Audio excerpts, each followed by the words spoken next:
Bonjour les scrapeuses, ici Camille. On se retrouve aujourd'hui pour parler ensemble des ATC. Je dois faire un échange sur un groupe où on doit faire une ATC sur le thème des fées. Alors, ça tombe bien parce que j'avais des die en forme de fées que j'avais trouvé chez Tonton Ali il y a déjà quelques temps. Voilà, donc je vais me servir de ces deux modèles. Mais tout d'abord, pour les nouvelles, pour celles qui commencent au scrap, qu'est-ce qu'une ATC? Alors une ATC, donc, c'est une petite carte. C'est la traduction en anglais, c'est Artist Trading Card. Désolée pour la prononciation, mais voilà. Donc en français, c'est une petite carte d'artistes qui sont faites pour être négociées, échangées.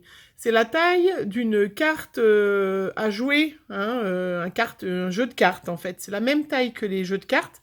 C'est un peu la même chose que les enfants qui s'échangeaient des cartes dans les cours d'école. Et bien là, les artistes que nous sommes, bien évidemment, nous nous échangeons des petites cartes qui nous représentent. Voilà. Et elles sont à collectionner et du coup, euh, voilà, qui vous permettent de voir ce que font vos copines scrapeuses et voilà, de faire des échanges sympas. Voilà. Donc là, j'en ai préparé, comme j'étais partie, j'en ai préparé quelques-unes et on va en faire une ensemble. Moi, je les conserve dans des petits sachets. Alors, je vais vous montrer. Voilà, quand je les... Voilà, des petits sachets qui sont faits exprès, qui sont des petits sachets que je trouve à Cultura, qui servent, qui se vendent en gros paquet, voilà, et qui se vendent pour les cartes Pokémon. Donc vous allez dans le rayon Pokémon et vous trouvez ces petits sachets là qui ils vendent. Voilà, il y en a, je sais pas combien, mais une grosse quantité. Et en fait, voilà, ça permet comme ça de bien conserver vos petites cartes. Donc j'en ai fait plein de modèles. Vous voyez, celle-là, j'avais utilisé, j'ai découpé dans le fond que je vous avais fait l'autre fois pour vous montrer avec les pchites de chez Action et un coup de torchon, ça donnait un fond sympa. Donc la preuve, je l'ai utilisé. Voilà. J'ai utilisé aussi pour chacune d'elles des washi que l'on trouve. Alors moi, je les trouve dans mon supermarché. J'avais ma copine Nathalie que je salue qui m'en avait envoyé pour mon swap de Noël. Voilà. Et du coup, ben, c'est vrai que j'en ai une belle collection. Euh, voilà. Du scotch pailleté. Voilà. Qui est plus ou moins collant. Donc c'est vrai il faut souvent, des fois, rajouter des, un petit peu de colle. Je ne vous ai pas dit pour la dimension des ATC, c'est des dimensions bien précises, donc je vous ai dit comme une carte à jouer, donc 6,4 de largeur sur 8,9 de hauteur. Et puis derrière ces petites cartes, alors là je ne l'ai pas encore préparé, hein, on doit mettre différentes choses. Hein.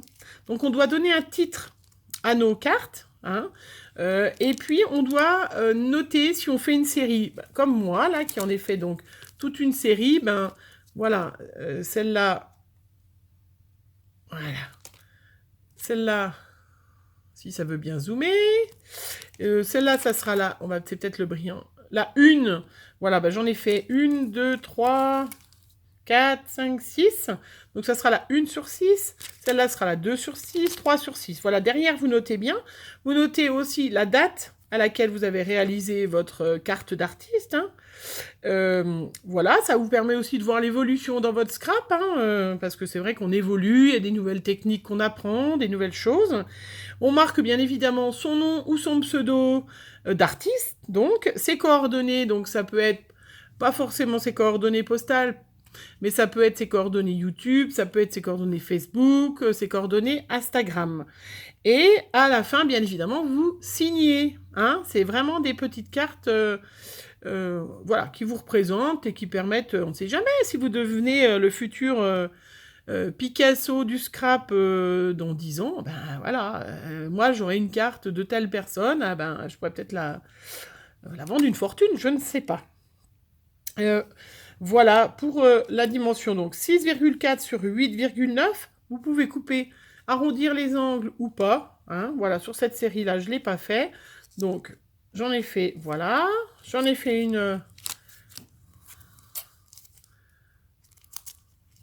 Et je trouve que dans ces petites pochettes-là, voilà, vous voyez, on les conserve bien. Voilà, on peut faire des cartes avec une petite encoche et pouvoir la glisser dans une carte. Voilà. Vous voyez, tout simple, avec simplement deux die différents, on peut faire, voilà, j'ai fait un peu le même principe, des die et puis des petits embellissements qui brillent, hein, parce que des fées, ça brille. Voilà, en voilà encore une, donc celle-là,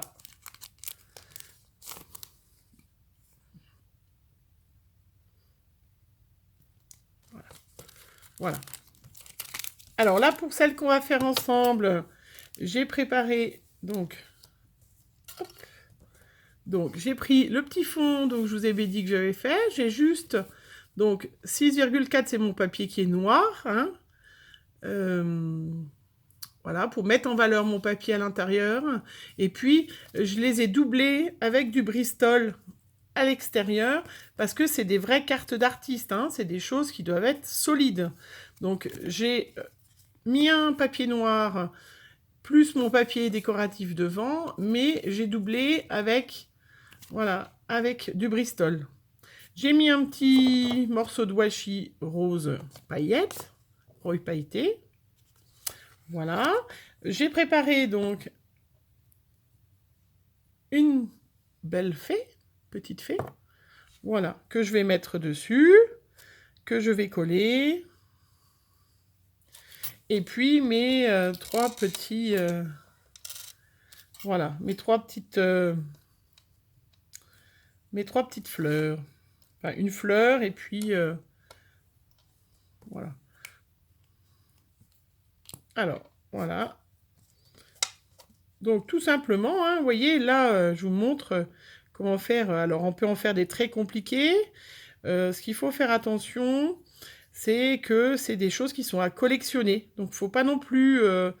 moi, j'avais tendance, alors je le fais moins maintenant, mais à beaucoup faire de relief. Alors, il faut faire attention parce que si vous voulez que les copines, elles puissent y mettre dans des classeurs ou dans des... Voilà, des classeurs faits exprès, des petites choses qu'on puisse les conserver voilà, au même endroit, bah, c'est vrai qu'il faut vraiment pas que ça dépasse... il faut pas que ça dépasse les dimensions requises. Et puis pas trop mettre de volume non plus. Bah alors on peut, parce que c'est vrai que quand on est dans le shabby, c'est un peu compliqué de ne pas mettre de relief. Là j'en mets un petit peu. Mais voilà, il faut penser aux copines qui vont recevoir votre carte. Si vous voulez... voilà. Et voilà, vous voyez? Alors après, on peut ancrer autour, faire un petit trait. On peut... Mais vous voyez, des fois, il ne suffit pas de grand-chose hein, pour faire une jolie petite ATC toute simple. Voilà, et bien c'est tout. Donc je vous rappelle les dimensions hein, pour 6,4, 8,9. N'hésitez pas à mettre des petits commentaires, à me dire ce que vous pensez de mes petites ATC comment fait. Si vous voulez que je fasse un petit échange avec vous, ben il n'y a pas de souci parce que c'est pas fait pour être conservé. Vous voyez, je vais en donner une bien évidemment à mon binôme du groupe, voilà, qui attend sa petite carte fée. Je ferai sa petite ATC avec une petite carte. Mais j'ai aussi, vous voyez, j'ai encore 5 petites ATC fées. Si jamais ça vous intéresse de faire un échange avec moi, vous me contactez par MP, vous me laissez un message. Vous pouvez aussi me suivre sur Instagram, sous le pseudo de Abricot Camille. Je suis sur Facebook aussi, Abricot Camille. Voilà. Ou vous m'envoyez... je vais vous mettre mon adresse en barre d'infos de mail. Si vous voulez m'envoyer un mail, je vous donne mon adresse pour échanger mes petites cartes ATC fées. Voilà. Merci de m'avoir suivi. Merci de vos gentils commentaires, de me suivre. Pensez bien à mettre des pouces en l'air si ça vous a plu. Et puis, eh ben, je vous dis à bientôt. Bisous!